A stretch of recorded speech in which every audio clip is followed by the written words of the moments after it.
güneş doğar ama şafkı vurmaz Diyarbakır zindanlarına.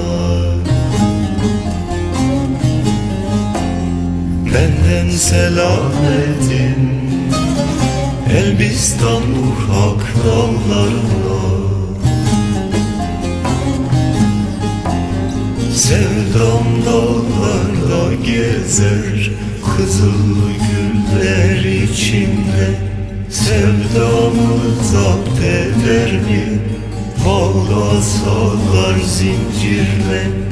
İbom dağlarda gezer kızıl güller içinde. Halkımı zapt eder mi bağlasalar zincirle. Bağlasalar zincirle.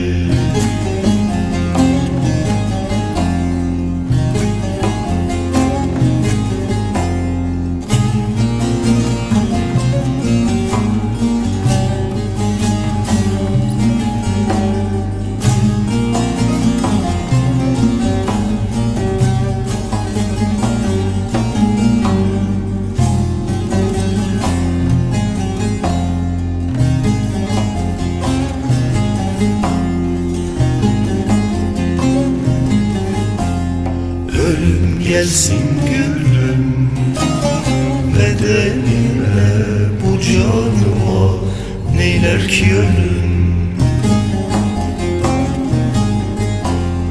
Mutlak her gecenin sabahı var, bekle gülüm. Sevdam dağlarda gezer kızıl güller içinde.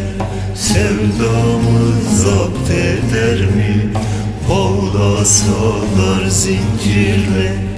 İbom dağlarda gezer kızıl güller içinde. Halkımı zapt eder mi bağlasalar zincirle.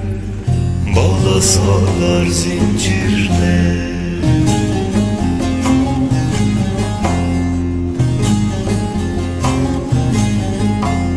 Sevdam dağlarda gezer